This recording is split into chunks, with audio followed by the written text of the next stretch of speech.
This is the magicwordpodcast.com.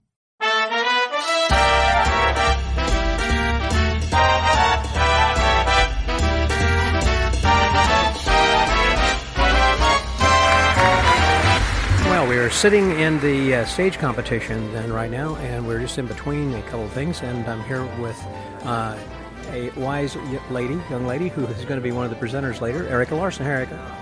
Hi. So good to have you here. See, are you enjoying the competition? So we just started, I guess. But I always love the FISM competition. One of the best things, just the stage competition at FISM is completely its own thing. I love it. Do you remember traveling with your dad and him carrying the teddy bear and all the time? Oh, when yeah. you were a kid? Oh, yeah. I still have Bear at home. Do you have Bear? Yeah. Why don't you take him with you? Or is he a special thing you've got to put up? You know, I just never even thought about it. At one point, he lost his nose. Oh. I don't know if the dog got a hold of him or what. So he's sitting there. He actually sits at home with my dad's old Bear from his childhood. Uh-huh. And I have a big box of nothing but pictures of Bear with famous magicians. Oh, how neat so that I is. should fix his nose and bring him and continue the tradition. It is a tradition. You know, whenever you would see him, he and your mom would always have that. Oh, yeah. No, it's a good idea, because I every famous magician you can imagine, I've got his picture with him. Oh, yeah. No need not to carry that on, right? Are you going to be talking like tomorrow, or when is your speech? I'm on Saturday. So, and you're going to be talking about the Magic Castle. Yeah, I'll be talking about the castle. Okay. Tell me a little bit right now about the movie, by the way, that was completed and I haven't seen. Has it been streaming, or what's the status? This is the kind of crazy, sad thing, is because the movie was supposed to premiere at South by Southwest just before the pandemic. Everybody had their plane tickets and everything. It was in March. And we didn't go, and now, because it's been this much time, the movie's actually no longer current. So they want to redo it a little bit before releasing it. A little bit more post-production, kind of. Yeah, they want to add some of what's more current. It's just no longer current, so it's hard to release it. Yeah, so it's a little bit in limbo, which is very sad and a shame, yeah. I was so excited about leading up to that. You and me both. It's really sad, so. Well, I would expect that there would be a lot of things that have changed over the last 2 years, particularly during lockdown and COVID and everything, so I assume that that's going to be kind of part of this then now? Yes, exactly. And, of course, not only post-COVID, but now that Randy Pitchford's bought the Magic Castle, that's a huge change. Huge change. Yes. It would have been sad to have let it out now. It seemed dated, just as you said. It was missing. There were all kinds of reasons why it was. And when it does get released, will it be, well, I know they just had talked, or rather, had the Erdnase film at the Magic Castle, and that'll soon be streamed, I think, in about a month or so. Yes. Will the Magic Castle movie be distributed similarly? Or? You know, that's kind of the thing is when we were going to South by Southwest, we were going to see who would buy it. So at the moment, there's been talk of making it into a series, like all of this stuff, because it's Ace Productions is who financed it, and the director has final say on it. So we'll see what happens. I mean, she's been working on another movie right now, which she's just wrapping up. So hopefully that'll be. Well, getting back to FISM over here, so tell me your impressions about last night's gala. Well, I thought it was wonderful. I loved a few things about it. First of all, I loved how they brought all the contestants out. That is an amazing thing. They haven't done that before. I have never seen that before, and I just thought, what a great thing. Here we are the first night, and there are all the contestants all at once, and it was really a small thing, but wonderful. And the show itself was fabulously produced. It had a lot of production value, and it had a story, it had a message, and I really liked that. And one of the things I've liked about the overall theme of this FISM is how future-looking it is, because FISM has this, of course, rich past and great heritage, which everybody embraces, but it just really feels right now. And I feel this way with the Magic Castle, too, that it's all about the future. And that's what the message is here at FISM, and I love that. Because let's face it, we're missing a lot of people here at FISM. That is true. When I was talking to Elise D'Amatos last night, I was asking who it is that were some of the people he had done conversations with that he remembers as his favorites, and he said, well, of course, those who have passed, like Renee Levon and Paul Daniels, and there's so many like that we miss. I mean, what's a FISM without Paul Daniels, you know? And, of course, my mom is in here, and just so many people, you know. And, of course, a lot of people, because of the pandemic, I think, chose not to come. Of course, so. But even so, there are so many people who only will come to this that don't come to some other conventions like IBM or SM or whatever. Yeah, absolutely. And it's great to have it back. This does feel like we're back on track after, of course, FISM itself got delayed. Is this your first first convention since post-COVID? No, I went to Magic Live. Yeah, and I. That was a big convention. I didn't see you there. I'm not surprised there were 1,600 people there. Right. And I ended up with COVID after that, and then I thought, well, great, now I've got COVID and I won't get it again. But get that out of the way. Yeah. No, I guess that doesn't fly anymore though. But that's just the world we live in now, you know. But it's just great. First of all, Quebec City is gorgeous. Isn't it a great location? It's wonderful. So. And I think this convention center hall is just perfect. I think so too. So we're having a great time. We're getting ready to get started. So, the Magic Word Podcast. That was Erika Larsen. Scotty out.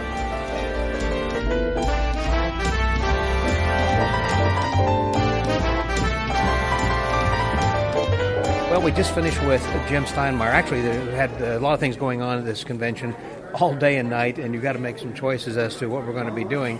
And I'm here with Richard Hatch. Hey, Dick, how are you doing? Hey, Scott, I'm doing great. Having a good time. Enjoying myself. Well, so did you get in just yesterday or Saturday? Got in late Saturday night. So Rosemary, who's with me, not at the convention, but here in Quebec, we did sightseeing on Sunday. And I also had a chance, my lab partner back in graduate school is from Quebec City. She lives in Montreal now. She's a physics professor there.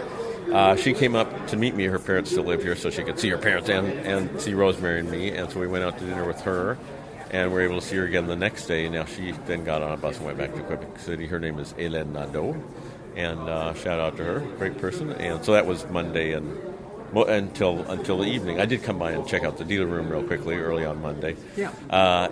Some kind of low energy. Some people might not have arrived then. I'm going to check it out again now, see if there are more dealers there. But well, I don't think so. I haven't checked it out completely, but I was talking with Craig Mitchell, and he was saying, like the rest of the registrants, probably about half had shown up for a variety of reasons of what they were expecting. Right. Somewhere I heard, and it's not official, that maybe 1,700 registrants, and then some might not show up. Well, there were more registrants than that. He said actually there were 1,775, I believe it was, that did arrive, but there were like twice that number who were supposed to. Oh, wow, okay. Wow. So it was supposed to be a pretty large convention for North America. Wow, okay. Yeah. So you've been to several other FISMs then as well. How did you like the gala opening last night? It's getting good reviews. I thought it was weird. Okay. And I can see the contrary. If you look at it from an Olympic point of view, and the Olympic opening ceremonies where they got all this stuff going on, spectacle, it fit in that tradition. Well produced. It was well produced, and I like Cirque du Soleil, and it had that Cirque du Soleil vibe. And I think one of the directors is from Cirque du Soleil. That's a Quebecois company group tradition. But I was probably a little sleep deprived. I think during the fire juggling, I dozed off a couple times. Really? And Okay.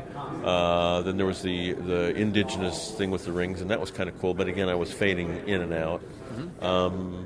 I did enjoy the finale with the water guy with the balls, and he was the one who won last ribbon. Right. So I enjoyed it, but it was strange. All right, and there was a poetic kind of narration, being both French and English, that I didn't quite get that. Okay. But it's generally getting great reviews. People loved it.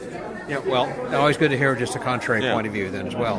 What about... I'm not saying I hated it. No, I don't get that at all. No, I understand. What about the competition so far, what you've seen? I caught a few of the stage guys. I'm going to try and catch some of the close-ups. So I left the stage one to come see Jim Steinmeier's lecture. And excellent. What'd you think of Jim? He's always good. He's so intelligent, thinks things through, explains them well. So I highly recommend that. I'm going to pick up the notes and try and have a complete set of all his writings. So in the close-up competition, the stage competition, I think the most interesting thing I saw, did you see it? I did. The guy that was producing lanterns, it had kind of a Raiders of the Last Ark vibe. With Italy, I believe. With that... Temple of Doom kind of a thing, looked like from Indiana Jones. I thought that was pretty interesting. I like that. The first one was a manipulation thing, and I had a hard time seeing it, so I didn't connect with me just because I had a hard time seeing stuff. What else? There were two mentalists. There were, yeah. The guy was doing a variation of psychonetic touches. He's supposed to be for invention version or something. That was kind of interesting. And there was the guy from Singapore or someplace that had all the herbs, and he was going to tell the guy what herb he was had by the sense of smell and taste. Right. Kind of interesting, but didn't. But that other guy then also who was, I think from Singapore perhaps, who was doing some card manipulation and they were vanishing, I guess, up a sleeve or something. That was cool. Amazing. Yeah, there were some very visual interesting things. Yeah, where things explode into It was little ballet pieces. in motion. It was yeah. beautiful. And he got a great response too. Yeah. So Yeah. people like that, and I did think too. he scored high. Yeah. So, Well, so as I said, good. we're missing some of the competition because we're having to choose one thing or Right, another. And our right. friend Banachek was delayed. I understand. Yeah, He told he me not here yet, or he's not here yet, Okay. which means hopefully he will be coming. Okay. Because when I talked with him last week, he said he wasn't coming because they had screwed up his flights such that he wasn't going to be arriving in time for this lecture. Well, now they're saying this is being postponed. So Right. I'm wondering perhaps if that means postponed because they have delayed his flight and they're now going to fly him in, or are they delaying it because of Zoom reasons or something? Oh, I okay. don't know. Yeah, no, he's supposed to do two things: a mentalism lecture and then a lecture on the amazing Randy, who's one of the Canadians Right. that they're kind of honoring. Correct. recognizing. I think it's going to be great tonight because I think Max Maven's involved with that then as well. I think so. And then Craig Mitchell was telling me, and also Gabe Blackstone, I think, was saying that Jan Fitch was not making it. Yeah, he was supposed to do something last night, and I'd heard he had to cancel, so I assume he just isn't coming. And there were 3 competitors that was announced this morning that were supposed to perform this morning, and they aren't here either because their props didn't arrive or they couldn't come due to visa restrictions. Or something else, yeah. I wonder in a case like that, if you are scheduled to perform and for whatever reason you don't make it, are you out or will they delay you until later? I don't know. I don't know that either. So, yeah, maybe those that were missing this morning might be able to show up later and compete. That's what I'm hoping, that we get to see them perhaps at a later time. Yeah, it's got to be a major disappointment. You've invested time and money Sure. to register to be here, and then you aren't here. And Can't do practice it. for so long and won competitions to get here. Yeah, It's got to be a bummer.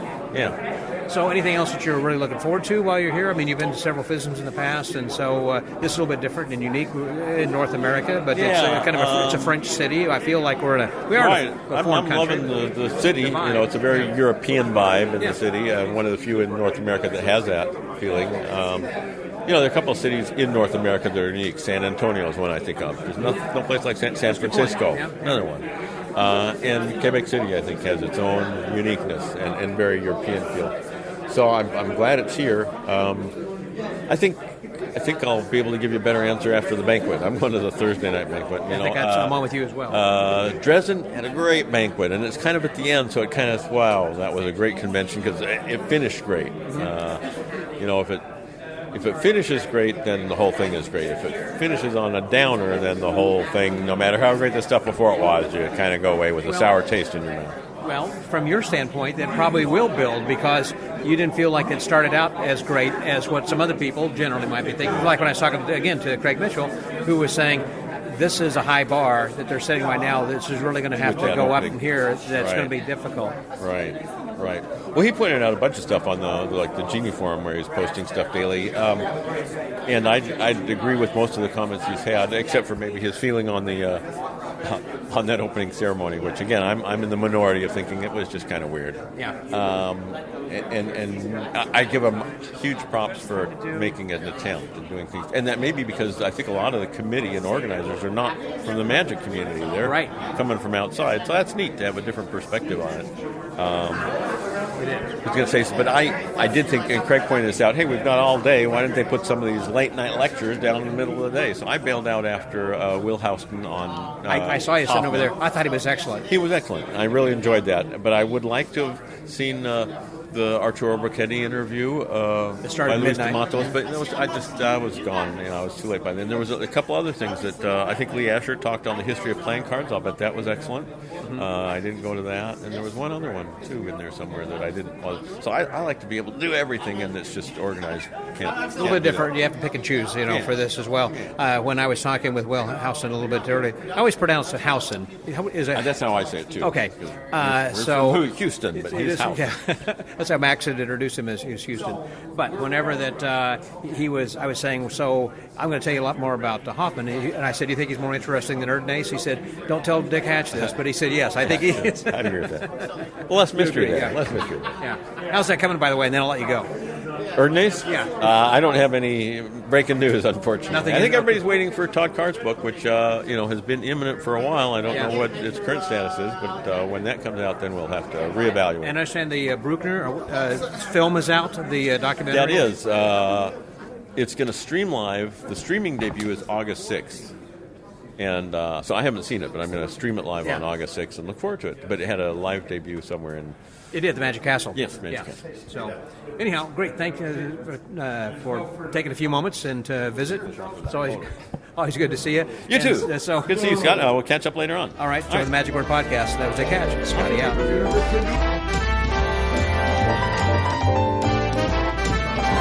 Well, I was just talking with Richard Hatch, and now I've got another friend who was in Houston also with me, who is now in the Washington, D.C. area, and you perhaps have heard on an episode of the podcast before. If you haven't, shame on you. Go back and listen to the one with Charles Green III right here. Hello, Charles. How you doing, Scott? I'm fantastic now that I'm here again with you, and congratulations on the new book, Ionia. Thank you. The book is doing really well. Because when we last talked, you were baking, and which was one of my favorite podcasts. As we were talking, he was pulling a baguette out of the oven, right. Putting him in and then taking him out, and it's a great episode. And one of the top baguette bakers in the nation or the world. I don't know about that, but they are really good. Okay, from what all your neighbors say. My neighbors love them, yes. Yes, well, what's not to They love? say. Yeah, because they're nearby and they can get them while they're still fresh and hot. Yes. And so it's enough about baguettes. So your book, you were working on, about to complete, you now have finished, and it is available through Squash Publishing, or you do those? Who does this? So it's available at ioniasecrets.com, just directly online. If you're in the continental United States, there's no shipping charge. Mm-hmm. Overseas, I'm sorry, it's not my fault, there's a handling charge. Okay. Are you having them available here at the convention? They are available here. Magic Hannah's got them. We're doing a book signing event on Thursday, but they're available at any time. If you see me, if you happen to bring your book here, I will sign it.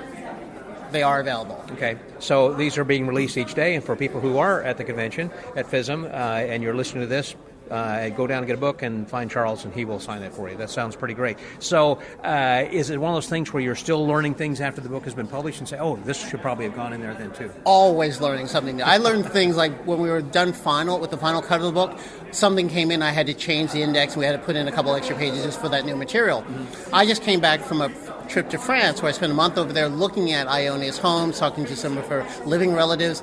I learned more things. Nothing worth a second volume, I promise you. Okay. And what I'm working on now, because Marco asked me about this, would that information be available?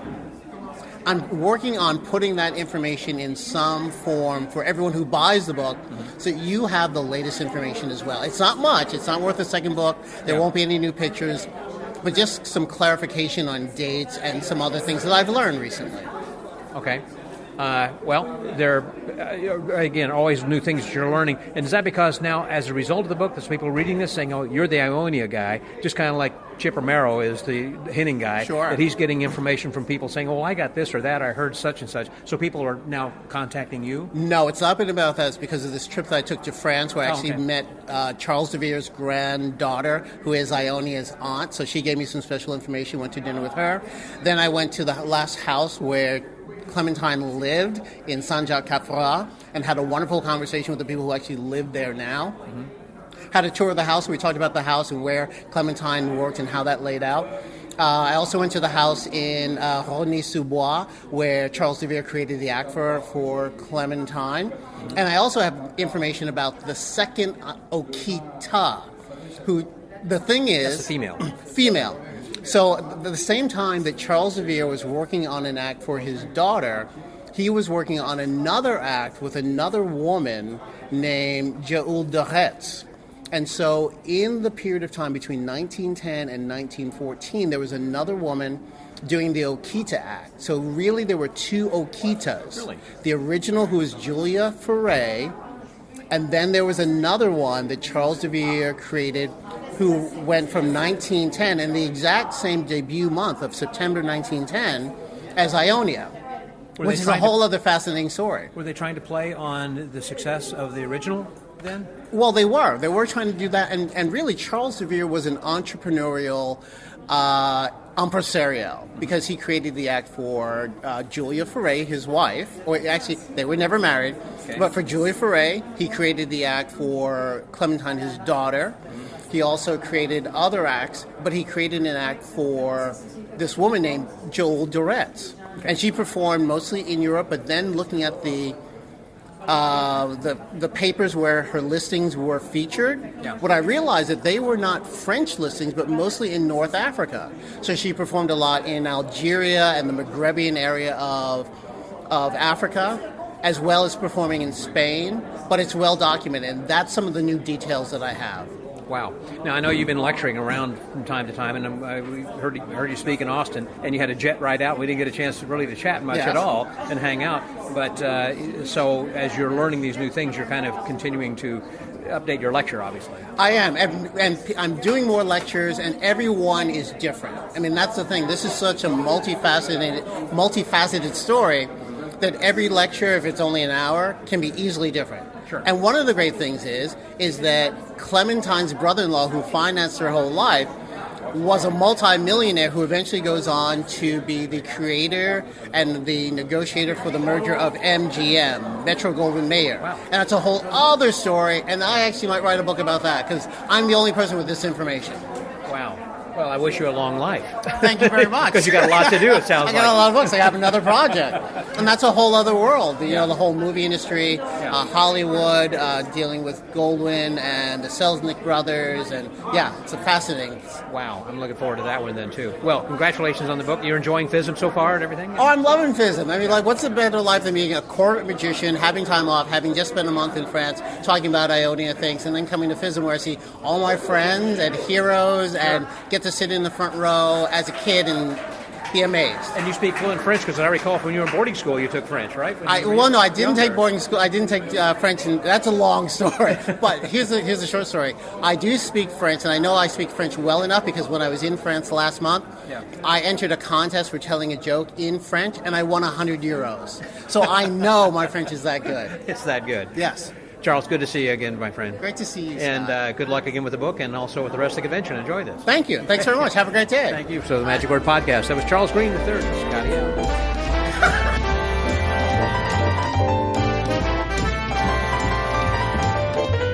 So we are walking around the dealer's room then right now for the first time. I'm trying to get to everything because then just, golly. About 15 minutes, we'll start the close-up competition. I do want to see that, but someone I had on an episode some time ago, and you need to go back and check, from Mike Segal, and talking about, so many different things, but we're not here to talk about that. We're here to talk about you and the FISM. Hello, Mike. How are you doing? Hello, Scott. I'm doing great. This is a great convention so far. Having a lot of fun. So you're welcoming us to your country. Absolutely. Welcome. It's so nice to have the convention back here in Quebec. Last time there was a magic convention in Quebec was 93. Mm-hmm. It was the IBM, and that was... that was the last time. So it's nice to kind of get a new start. It's going to leave a better taste, certainly, because I recall last time there was some sort of a strike or something with the hotels. That's people. Right. Last time there was a strike with the hotels. There was a whole issue with the dealers and 1980s or something, I think. 93. 93. 93. 29 years ago this month, actually. Okay. In this very city, in like 2 hotels over. Oh, the Hilton, isn't it? Yeah. Okay. Everything's going great, but this has been a great hotel, and the convention center is perfect. Really nice. Loved the show last night. It was fabulous. It was outstanding, really and the way it was well produced. Yes. So that's Renee Claude, and she is the what? She is the president of the Canadian Association of Magicians. What is her background? To be honest, I'm not 100% she was some sort of a producer of. She is. Yeah, her and her husband. They're the reason FISM is here. Well, Joan Caesar had started the CAM organization about 10, 15 years ago. And Sean Farquhar also has been helping. Sean was a president, and Murray Hatfield was a president, and Joan. And now it's Renee Claude, and now FISM is here. And this is the hosting club, so it's pretty exciting. And, of course, the Pope's here as well tomorrow. And first time in North America, this is exciting. So you had a chance to see the close-up the contest, the stage contest? I have not yet, but we've got a whole week ahead, so I'm looking forward to it, and I know the competition is going to be stellar. The stage competition I've seen so far has been very good. The close-up is supposed to be outstanding as well. I was talking to Mike Miller earlier when I saw him at the airport coming in, and he's involved with this, and he said I don't want to tell you too much, but you're going to be impressed. Yeah. And I have been so far. Yes, me too, actually. So, although I'm like part of the board, I'm still seeing everything for the Good. first time, and it's amazing. I'm really proud. So, Well, you guys have done a great job. Thank you very much for hosting us. Thank you very much for attending. That's great. Thank you. And so the Enjoy Magic it. Word Podcast. That was Mike Segal. Scotty out.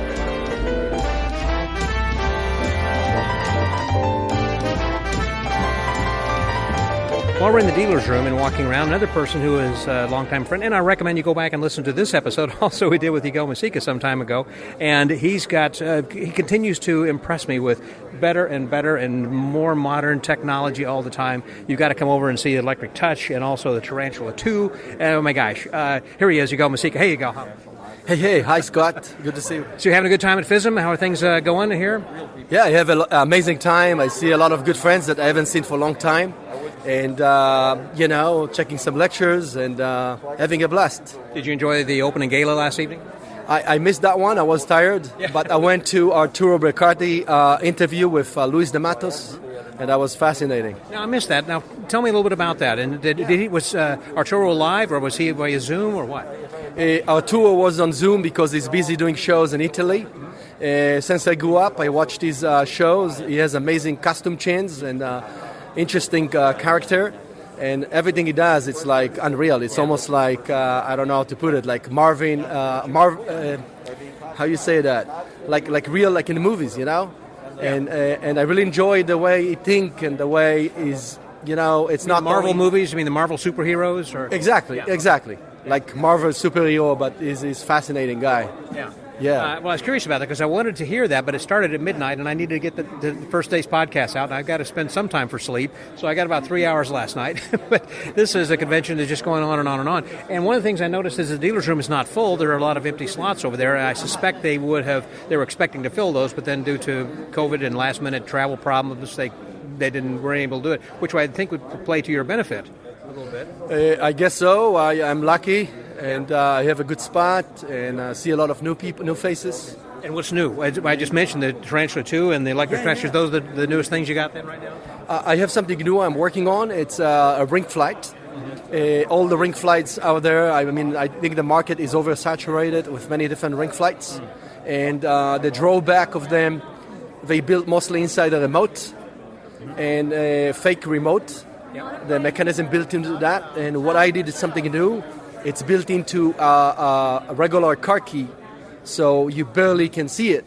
And now you can use your real remote control as a daily remote, but you don't need a fake remote. So now the ring flight is more like an invisible apparatus built into your keychain. Makes sense. And you will never. It's very smooth, very quiet. So we're taking pre-orders. Magicians has really good reactions for the What is it called? It's called Masika Ring Flight. Okay. I think that's just a great idea, but can this also be added to your existing keychains, or can you put your keys on that? This is, as you can see, Scott, it looks like a real key. It does. And it comes with special hook. Right. And pretty much... It's most rings. Yeah, you can pull it and then it comes. How right long back. is the cord then? The cord is about it's about the length of your hand. You don't need longer than that because you don't want to your arm. The arm too long. And it's pretty good size, very quiet, and looks like a real key. I love it. Now that I'm looking at that, Oh, I'm going to have to take a picture of that. Of course. So as people who are listening to this then right now, I suggest you go to themagicwordpodcast.com and you can see a photo I'll have there then right there of that. And that's available then since they're not here. If they want to order, where can they get that? Right now it's not available. We take orders only at FISM, and hopefully the next 2 to 4 months it will be ready. You have a price on that? It's running for... I'll keep it as a secret. Okay, keep it a secret. Yeah, exactly, because it's not out yet. It is so very cool. I love the idea of having a key that can actually fit right on your regular keychain as well, and it looks like a real key with no. Wow, that is amazing looking. Oh, thank you, appreciate it. It's very quiet. Yeah, and very strong as well. I'll put the microphone right up to it here. Go ahead and zip it. I don't think you guys can hear a thing. And I've got the microphone right on top of the key. You can barely hear that then. And certainly when I'm standing near it, you can't hear that. Well, that sounds great. And you got a lot of really great stuff, and I wish you some luck. Hope you enjoy some of the convention as well. Thank you. I really enjoy it. See a lot of friends, as I mentioned before. Yeah. And I sometimes go to interview that I love on the people that I grew up with watching since I was a kid. And it's a fun. It's a pleasure. Yeah, it's something unlike any other convention. So people ought to go to the next FISM, wherever that's going to be. I'm not sure where it is yet, but we'll find out soon. I think the last one's supposed to be in Russia. They cancel it because, the restrictions. Yeah. And I can't wait to find out when is the next one as well. I'm excited as well. Thank you very much. So for the Magic Word Podcast, that was Yigal Masika. Scotty out. Thank you, Scott.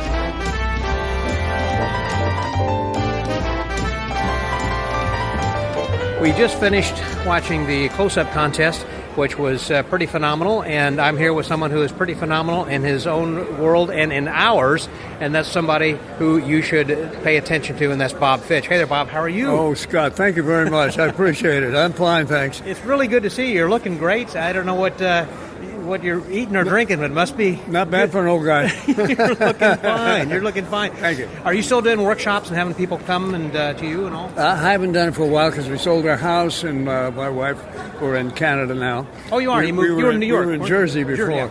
Yeah, across from New York. And I still have kids all over the country, 6 kids, and some great-grandkids as well. Yeah. So I work with some people when they come to me or Right. when they ask me to look at their films or something like that. Right. But because of all the activity, family activity and things, I haven't done any workshops where a lot of people were there, and we did it for a week. Right. That's what we used to do. My God, I came here the first day. I must have talked to 40 people who said I'd worked with them. I felt like an idiot because my memory of names and things like that. Yeah. Oh, my God. You touch a lot of people's lives in so many ways, which in turn have touched other people's lives and changed them. A lot of it's over 20 years ago, too. We started out early, So I still help people. I'm supposed to go to McBride's thing today, and he wanted me to talk about something. That's what I was about to say, because Jeff McBride's got something kind of going on here as well with his Magic and Mystery School. He does have a school. He started yesterday. Yeah. He did a very good show. They're doing a little bit of teaching with magic, a little bit of history, a little bit of coaching. Mm-hmm. So I may do some of that here. Now, what's the difference between teaching and coaching? Well, you teach somebody to do a trick or a move, but you really have to find out who they are. Mm-hmm. And it's not that you tell everybody what to do. It's that it's a process between people. Okay. We talk about things back and forth. This is what bothers you. Let's see what you do. I can fix that. Or try it this way. It's trial and error. It's about life, really. Right. And who are you? I mean, everybody can learn a trick, but who are you doing the trick? Whom are you doing it for? Right. And all of those things. I mean, Tamariz brought out his 5 points of magic. The mouth, the eyes, the body, the arms. And people have not worked in those areas. They haven't worked with movement. They haven't worked in speech. Now you have to tell a story. Right. Who are you telling the story? Are you a character? It could be nonverbal as well, of course. Absolutely. Leland Faulkner is a wonderful guy with mime. I've worked with him. I've been doing that online, Zoom calls, working with people that do a lot of mime, and really, really wonderful to see. And he's terrific. And he breaks movement up into small sections, and it's amazing what can come out of that if you're aware of how to use it. Sure. But there's an awful lot of basics that people don't know anything about. Well, I think you're right. Those are 2 important questions. That is, who are you and who you're performing for? You need to decide that, first of all, before you do anything, I right. think. And there are other things, in between things, like how do you walk on a stage? How do you speak to people? Are you speaking at people? Are you speaking to people? I had a teacher come to me one time at coffee break after church, and she said, I'm a very good teacher. I teach 1st and 3rd grade, and I can't get the kids to pay attention to me. What should I do? Yeah. I went, I got to take a breath here. I said, take a breath. I said, okay. Listen, I'm going to be in the center aisle, and there's 2 aisles on either side of me of kids. You tell them about, you're going to teach them something new today. They've always done arithmetic, addition, but through doing subtraction. She said, okay, kids, we're going to do this. And she's looking around all over the place, talking to them very fast. I said, okay, that's it, I got it. She said, what? I said, you think you have to talk to everybody. She said, well, of course. I said, That's a great idea, but you're not doing it. The secret of that is to talk to one person, really talk to that person for one phrase. You know, in other words, okay, hey kids, we're going to do something really great today, something you've never done before. Can you guess what it is? I just finished that phrase. Now I look at somebody else and I say, well, we've always done addition, you stack up the blocks, and today we're going to do just the opposite. That's the end of a phrase. Now I look at somebody else and I say, today we're going to do subtraction. We're going to knock the blocks down. Oh, this is going to be so much fun. I finish the phrase. I look back at somebody else or where I first started. I say, okay, let's start. They all heard it. They all understand it.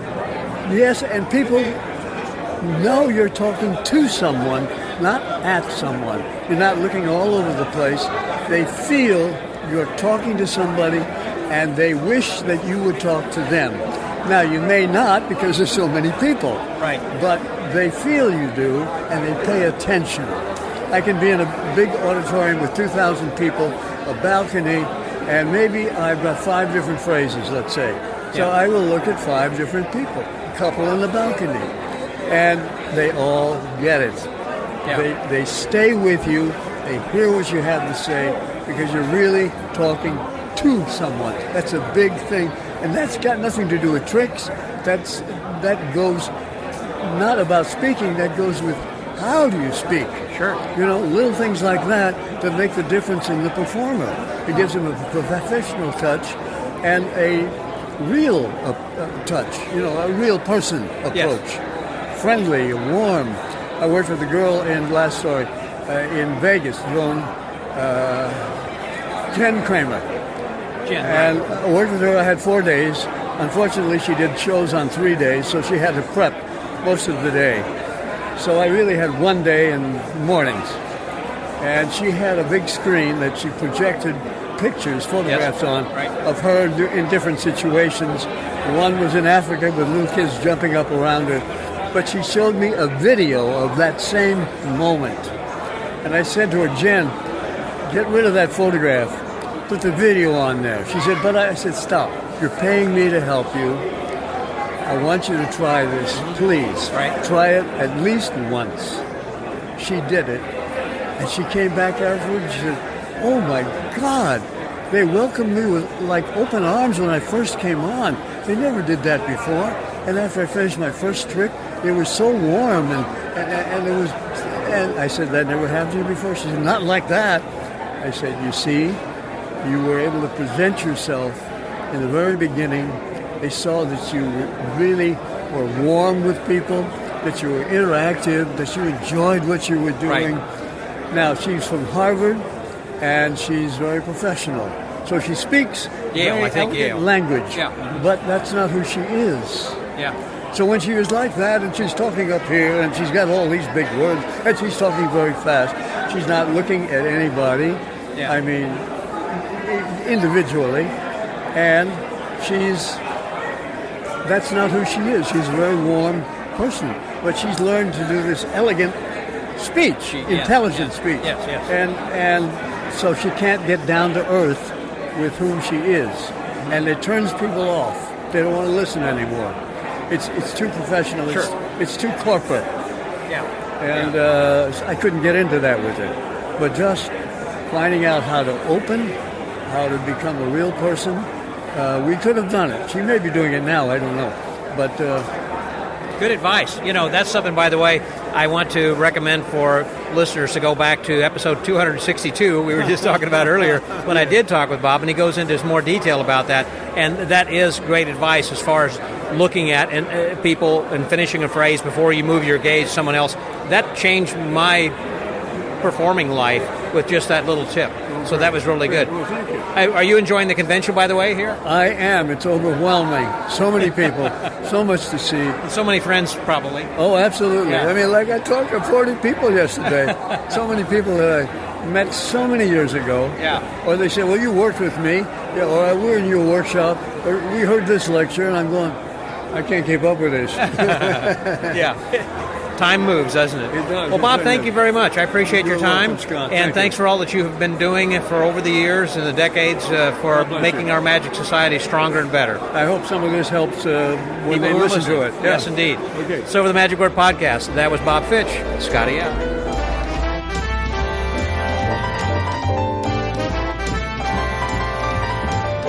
For many of you who are listeners of other convention reports, a lot of times, particularly at the 4F, but also some other places when we are together, you hear the voice, the resonant tones of dulcimer tones. What other kind of Dulcet. good words? Dulcet tones. Dulcet, not dulcimer. Dulcimer's a musical it's music instrument. instruments. Dulcet tones and the baritone voice of Mr. Marc DeSouza. Hey, Mark. Hey, Scotty. How are you, buddy? Fantastic now that I'm here with you. And so we're going to be talking a little bit about the contests and who did what and kind of have a rundown so this way you can get a first-hand experience because he was taking copious notes over here. Blow by blow. Let's start with the stage contestants. Okay, so stage contest kicked off with Tetsuo Morioko from Japan in General Magic. Young guy. He's got some great ideas, real visual productions of balls, color changes. He had a running theme with a red pail that would vanish and appear constantly in his hand. Absolutely, it just got more and more impossible looking. I thought that was maybe just a 2D thing, but when he turned it around, it no, was a real pail. It's a real pail. And it was great misdirection. He was stealing the pail off the table. It was just... It's one of those things kind of like Al Goshman with the coin under the salt shaker. You just weren't looking at the wrong time. Exactly. Great misdirection. Boards with music notes, and he had a beautiful thing with a wand that just like shrank visibly and became a ball. Mm-hmm. Great ideas. Young guy. Needs a couple of years, I think. Another FISM or two, he's going to be a real contender. It's very good.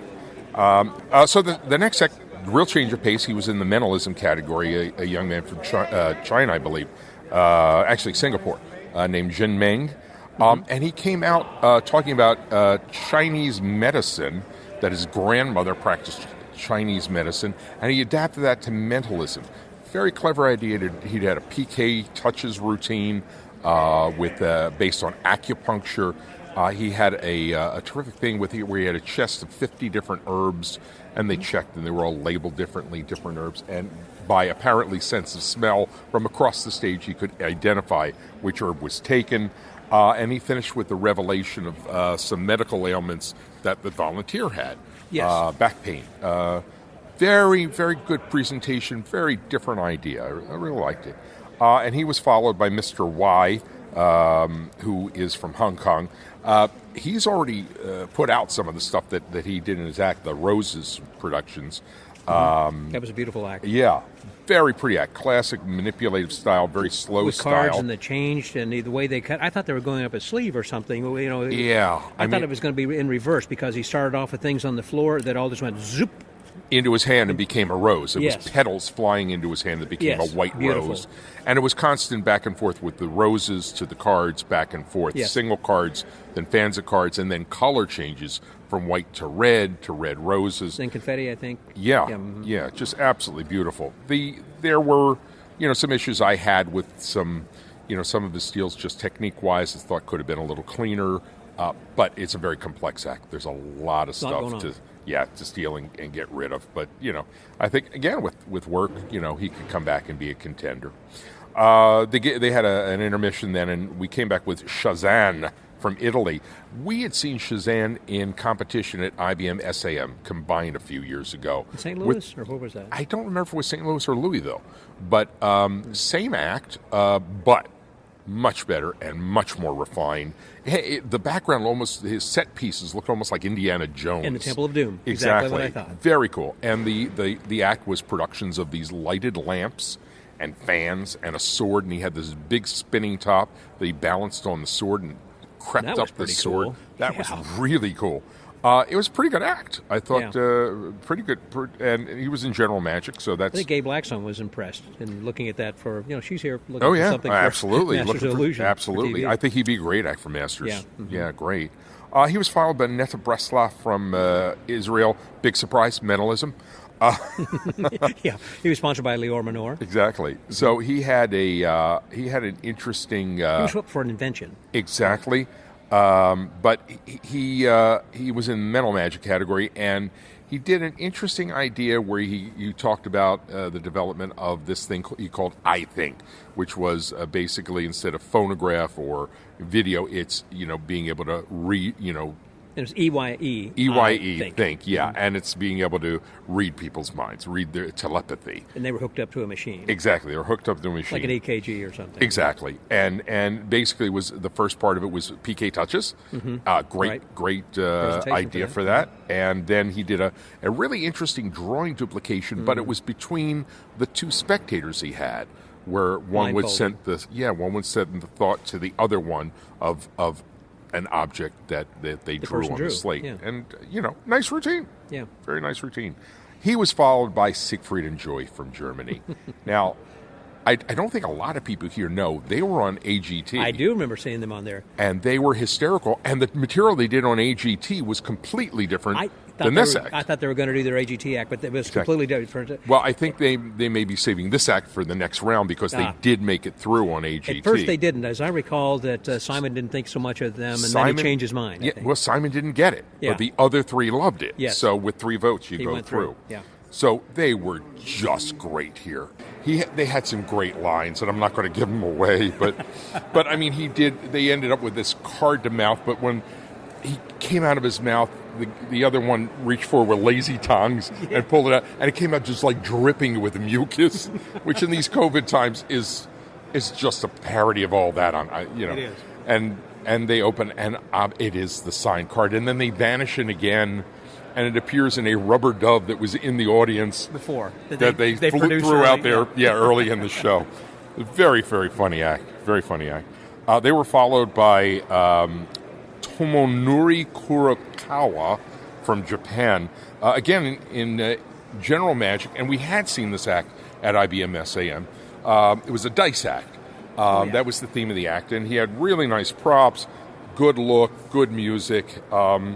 The act it's a good act, but again, I don't think it's FISM winning quality, but it was cards to dice and dice to cards and paintbrushes, and he had a great bit where he produces a die and he puts it on a paintbrush and it rolls down the paintbrush by itself and then visibly vanishes.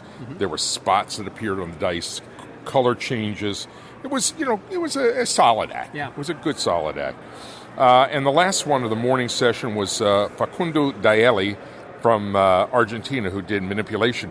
This was the theme was a pool act.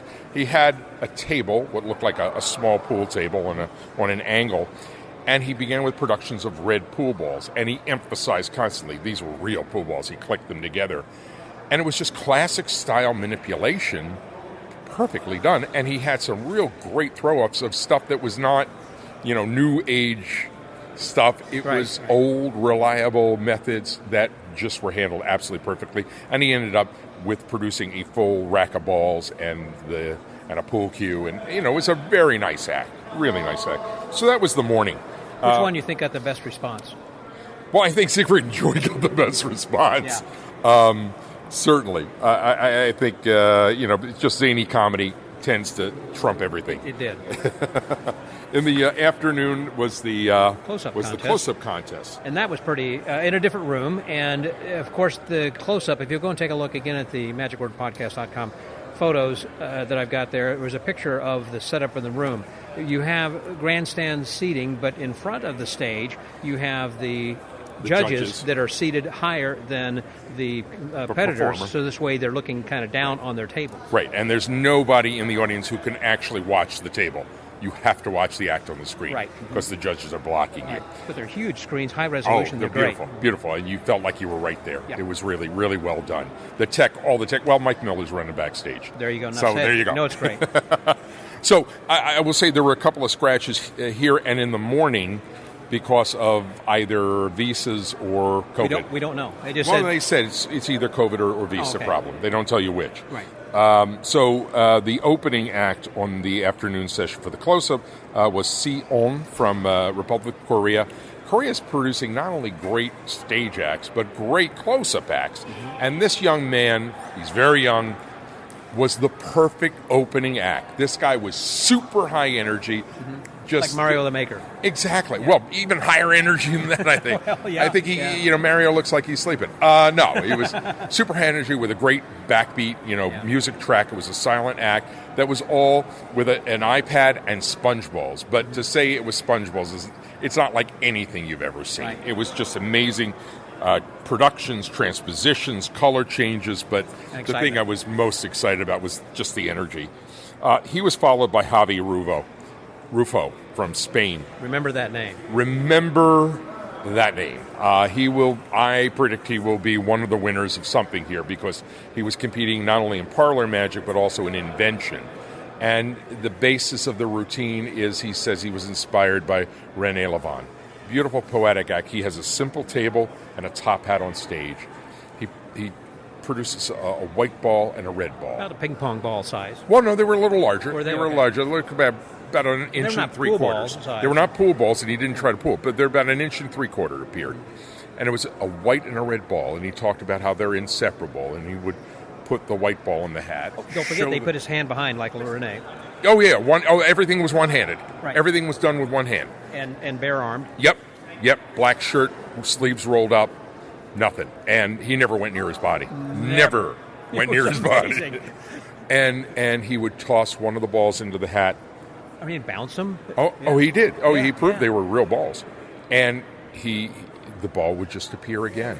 And he did it over and over. And every time it was just more and more impossible. Just like René Lavon would do, like with the breadcrumbs. Breadcrumbs, exactly. Right, but it was more visual. It happened in his hands. Oh, yeah. It was just exquisite. Standing ovation. It was. He got 2 standing ovations. Oh, yeah. Yeah, he got a standing ovation before the act was over. Yeah. and then he shows, after you put all the balls in the hat, he turns over and it's just the 2 balls and all the other balls are gone. It was just. Incredible. It's a FISM moment. Yeah. It's a FISM moment. Yeah. Good quote. That is a FISM moment. Yeah. So he's followed by Sebastian Calibre from France. Interesting act. Sebastian has been producing stuff on the market. Didn't do any of his marketed stuff. It was kind of a period piece thing where he started with the music from The Love Boat, and it was all like very funny. 70s kind of music like that. And it was productions of cards that spelled out love. And then it was just manipulations with a cigar, and then a coin, and then a dice cup, a leather dice cup, and a lighter. Mm-hmm. And it was just back and forth. It was transpositions, changes, and super fast. I thought it was too fast. I almost got confused. And confusion is not magic. Exactly. Thank you, Mr. Vernon. I think if I were to talk to him, I would tell him, follow the beat of the music and not your own beat, and slow it down so that people can appreciate. That could mean even taking out 1 or 2 effects. I think he would take out more than 1 or 2 effects because there must have been 50 effects in 3 minutes. I mean, it was just super high, just very, very fast, but well done. He did a nice job. Did a nice job. He was followed by Ludwig de Witt from the Netherlands. Ludovic, he comes to Fectors. Ludovic is our buddy from Fectors. What a sweet guy, great guy, and I felt so bad for him because he had a technical problem. And fortunately, he knew it and didn't try to push through it. He just put it down and went on to his next routine. And his next routine was a killer. Yeah. That Torn Restored card with 4 different cards where the pieces form. He ends up with a card that's 4 different pieces. One is back outward that he gives to the judges. Red and blue cards. Oh, yeah. Just really, really a pretty routine and baffling. I mean, just really nicely done. And he's just such a charming guy. Yeah. He's got a great personality. He had 4 spectators with him, and really, though they were just standing there, you still got the feeling he was really involving them. Yeah. Mm-hmm. Yes, he didn't speak, but he was speaking to them, but not But the point audibly. is, he could play international anywhere. Absolutely, yeah. And unfortunately, I think the technical problem probably kept him out of the prizes. But I think you're unfortunately right. Yeah. He was followed by Ed Hilson. I had seen this act on video and really liked it. Ed is primarily known as a stage magician, a bird act from the UK. Well, he's won about every the Magic prize Circle. You can win at the Magic Circle. He's won close up the stage in children's. Children's Magic. He's the only person who's ever won every prize that they give out. Yeah. And he's probably, 30 years old? About that. And it looks like he's 15. Yeah. I had an episode with him that I had recorded sometime. Go back and listen to that guy. I remember, yeah. So, yeah. Yeah, so the act, he does a routine called Silver, which is a beautiful coin routine with 3 coins, productions and vanishes. And he does this routine with a picture that's basically Sean Farquhar's torn to pieces. Yeah, torn to pieces. T2T? Yeah. So, T2P, yeah. Yeah. So it's a picture of him as a 7-year-old, but then that picture becomes a picture from one of the spectators' memories from her phone that he asked her to look at earlier in the act. That was impressive. And that's an impressive thing. Yeah. And when I first saw that, I was like, oh, this is something good. This is something different. Yeah. And the last act of the afternoon session was Dom Chambers from Australia. Now, Dom's another AGT act. When he was on AGT, I think 2 seasons ago. Yeah, and he went forward. Yeah, he did 3 shows. Yeah. And he was the beer magician. Yeah. So if you go back and look at AGT, look up Dom Chambers, beer magician. He was also on an episode of the podcast. You can go back and listen to him there. Yes, he was. But that's not visual. And you don't get the beer that goes with it. No, unfortunately, no. No, but I'll tell you. I think we drank while we were talking. But anyhow. Well, you have to. You're talking to an Australian. So I didn't know what to expect from Dom doing close-up. Well, he came out, and it looked like it was going to be like a very straight, normal routine. Yeah. And then it took a left sideways. turn. And basically, so basically, he's doing a card to wallet. And he puts the wallet on a stand before he has the card selected. He has the card selected, signed, put back in the deck, and he opens up the wallet that's on display the whole time. You're thinking, oh my God, this is like impossible. And he pulls out a condom. Wrapped condom. Yeah. And he opens up, you think, oh, it's going to be in there. Wow, that's impossible. No, he pulls out a condom. Yeah. And then he puts the condom on his head. And he stands up on the table. And then he shoves the deck of cards into the condom on his head. Yeah. And with his nose inflates it. Yeah.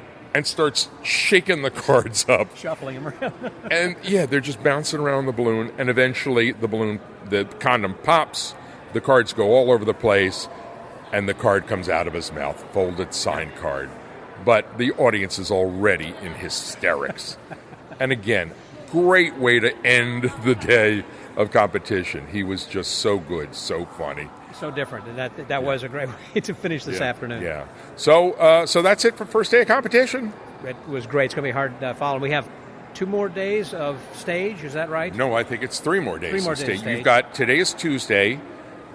No, it's Wednesday, Thursday, Friday, Saturday. Too, okay. So there's 4 days of stage, and I think there's only 3 days of close-up. Okay.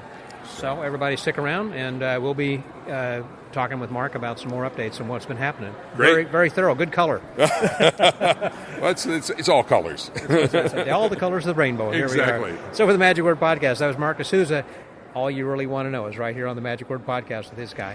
Thanks, Scotty. Scotty out. We are getting ready for the evening show this evening, and one of the people who has come over from Germany was part of the, I can never pronounce this right, the Fertingen Finger Flickers. Yes. Is that pretty close on that? That's pretty good. That's pretty good. I got Pitt Hartling. Hey there, Pitt. Hi, Scott. How are you? Very good. So you've been here, you said, for 6 weeks or 5 weeks? This is the 6th week, yeah. My wife and I, we went hiking in Alberta and British Columbia for 4 weeks. Wow. And just no wonder you stay so thin. Yeah, no, that was really amazing. The wilderness and no cell phone reception for some of the places, and the nature, and it was just overwhelming. And I'll bet that it was. What was your favorite place that you visited? Oh, so many. It's all a blur now. But so just the animals and the waterfalls and the lakes and the mountains and everything. Did you have a rental car? Yes. We drove around with the rental, and then Nina flew back home after 4 weeks.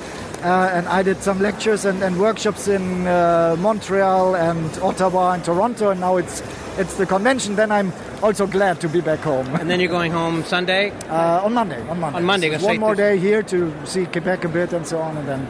Because you've been outside Quebec, you haven't actually spent time in old Quebec to see the old city. I haven't seen anything yet. But where have you been eating? Have you found some good restaurants nearby? Yeah, just 2 or 3 streets away from here, so not even that very close. Yeah, that's right. Not very far, I mean, yeah. So are you going to be presenting anything or doing anything? Not at all, no. I did the close-up show and lecture and workshop at last FISM, so I was pretty sure that they wouldn't book me this year again. And this is why I could do the lectures, because usually when they book you, they don't want you to lecture in the same country to sort of keep it a bit exclusive.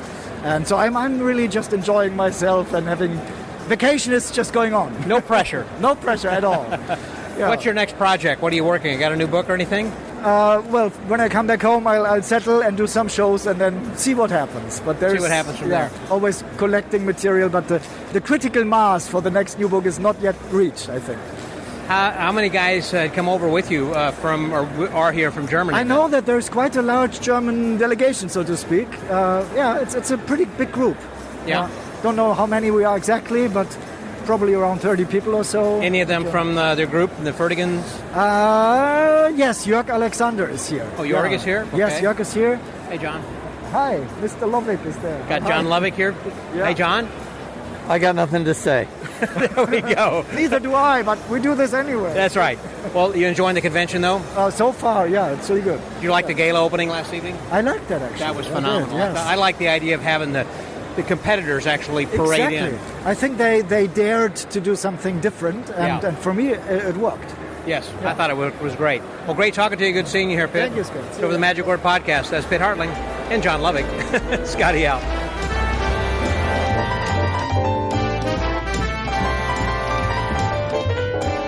We just finished the evening show. There was the main gala show, and that was hosted by Greg Fruin, and had Jackie Yu and several people involved with the show, and Xavier Mortimer, and then followed by David Ben, who gave a scholarly talk about Divernon, which was well attended by many people who actually not only knew him, but were in some of his inner circle, like Mike Amar and several other people who were there. But right now I've got with me Bob Farmer. Hi, Bob. Hello, Scott. How are you? Good. And you are from Canada. I am, so yes. You're kind of in this area, or where are you actually? No, I'm about 6 hours west of here, in the Thousand Islands. And Bob's been a longtime friend and a fellow whose contributions to magic, I think, are much greater than many of you might know. I think it's one of these arcane things that if you don't know about it, I mean, it's great because not enough people know about it. So that way, whenever I do it, they say, "Where'd that come from?" You know. Yes. Well, one of my favorites that I did for years and years and years and years was the miniature dictionary that Deja Voodoo. Deja Voodoo. Yes. Absolute best trick. Harry Anderson won the Close-Up Magician of the Year award at the Magic, or not the. Maybe it wasn't the Close-Up Magician. It was the Magician of the Year award at the Magic Castle doing Deja Voodoo. Did he? Yeah.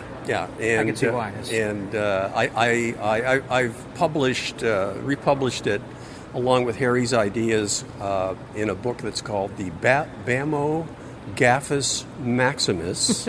That's Harry's wording, I'm guessing. No, that's me. Oh, was it? Okay. But, yeah, that's me. But you can find that on library.com because all my downloads are on there, and it explains it. But, Deja Voodoo, I've had a lot of fun with that effect. And I'll tell you something. When I first invented it, and I was showing it, I was showing it to people who weren't magicians, but I went to Fechter's, and I was showing it there and fooling everybody. I fooled everybody except for one person. And this is how I first met him. It was John Bannon. Oh. John Bannon, he sees it, he goes, "Oh, it must be blah, blah, blah." And I went, "Yes." You thought, I guess I didn't fool anybody, but he was the only one you fooled, huh? Well, or didn't fool me. Well, yeah. as soon as I'm thinking, because, as you know, it's the method is rather obtuse. It is. Though the effect is very direct. And to sort of figure out because in that effect, each part of the method cancels out the other part. Exactly. So, right? So you can't, your head goes... It is so good, I'm going to have to go dig that back out. I know exactly where it is, and I'm going to start working on that and do that again. But John got right to the point, like, after seeing it once. So I got to know this guy. Yeah. And I was just talking to John a little while ago because he's here. Yeah. Well, I haven't seen you in so many years then either. You obviously have not been out of magic. Have you been continuing to write a lot, or what have you been doing? Yeah. So what I've done is, as you know, I was in the music business. Yes, I remember. Yeah. And drummer or what? Producer? No, lawyer. Lawyer. That's right. Okay, that's right. I started as a guitar player and saxophone player, but no, I ended up in the music business, and I worked with Rush. That was my my career. Anyway, I retired from that, and now I just sit around inventing card tricks. Where do you sell them? Well, what I do is I try to come up with stuff that I can sell as a download. Though the last book I wrote, the BAMO Flim Flam Conglomeration, Richard Kaufman published, and it was a big bestseller. And the one before that was the BAMO 10-card deal dossier, and it sold out. The one I'm going to do next probably is called the BAMO Encephalonic Dossier, and it's going to be in the same format as those two books. If you have those books, they're very large books, and they're basically compendiums of usually ideas and things of a theme. And this will be a book on think of a card tricks, because I have a lot of ideas about how do you do think of a card tricks. But the last major thing I did, Richard Kaufman got me to write. He's writing new versions of a new edition of Greater Magic that will be in 3 volumes, 900 pages each. And so I wrote the Equivocate chapter. Oh, okay. Using a lot of resources I had. And I think it was 43,000 words. Richard's cut it down a bit. 43,000. How many pages would that take up? That must be... I don't know. I didn't pay any attention. Well, you just kept writing it. Just kind of I just kept... stream of thought, consciousness. What he said was he called me up and he said, look, I want you to write the chapter in Equivocate. Now, maybe the reason he said that was because back in the mists of time, Eugene Berger gave a lecture in Toronto on Equivocate. And this was I remember Max did and had a small little pamphlet on that too. That's right. Max was the first one to sort of take the ideas and put them together. But Eugene had done this lecture, and his lecture was limited to like 10 people. Yeah. And so I went to the lecture, and David Ben and we were actually shepherding Eugene around, and I took notes. Yeah. Okay. I took a lot of notes, and Eugene, at the lecture, would hand out this one sheet. Okay. Right. With some ideas, but being a lawyer, I know how to take notes. Yeah. So I took all the notes, and I typed them all up, and I sent them to Eugene. Yeah. I get a note back from him that says, "Dear Bob, never show this to anyone." They were too specific, and your notes are okay. Yeah, we're very, very detailed. Yeah. And so Larry Haas, who's here somewhere, I haven't found him yet. So Larry just did Final Secrets, okay, and he used some of my notes from this. Oh. But Richard thought, okay, well, if someone's going to write Equivocate, you'd be the guy. Yeah, and because the best way to learn Equivocate is to do it. But it's just like a watch steal. You got to just do it. You have to do it. But what I tried to do was the other master of Equivocate is David Berglass. So Richard had written the David Berglass book. Right. And so he said, look, what I want you to do is I want you to write this chapter, and then David Berglass and Max, they're going to review it. Okay. And so what I tried to do was I tried to do a history of it, where it came from. There's 2 ways you can pronounce it, Equivocate and Equivoque, which is perfect, because that's the whole idea behind Equivocate, is 2 different paths, right? So that's my joke. I say, Equivocate or Equivoque? What do you say? What would you say? Well, I would say Equivocate, because it so we get rid of cooler. Equivocate, so now we have Equivoque. So what I did was I started it with a history, and then I went through like Max's ideas and Eugene's ideas and David Berglass's ideas. And then what I did was I thought, okay, one of the things I wanted to do with Equivocate was come up with some new great tricks. Like rather than just having where there's 5 objects and you predict one, what more can you do with it? Okay, Right. So I came up with a lot of material that uses equivoque, but takes it to additional dimensions. And Richard's got some of that in there. But I did sort of go overboard. So he It kind of sounds like it a little bit. Well, let me ask you about, so you're getting ready right now. We have the jam session, and Yes. you went last evening, and our Paul Wilson, Yeah. and who else is working with this? Jason England, Jason England, and yes. anybody else who wants to show up and do a trick. Jared Kopp, I think, is also. I didn't see him last Okay. night, but it was basically Jason and Paul know people in the audience, and they would just say, "Well, come on up and Do something. Yeah, it's a lot of fun. I mean, Then when they you're teach? not so far. Okay, so it's just to come But up and what's- it's okay. But what's great about a magic convention is that is sitting around and just throwing ideas around. You know, So Yeah. it's going to be different every night. Session, yeah. It's also because of the mix of the people who are Yeah. there in attendance. Yeah. Well, listen, it sounds great. I'm going to go back up to the room, put this one Scott, together good for now. talking to you. Bob, good talking to you, my friend. So with the Magic Word Podcast, that was Bob Farmer. I'm going to say goodnight, and we'll see you tomorrow. Come back and stay tuned for the next Day 3 report from Quebec FISM 2022. This is Scotty out.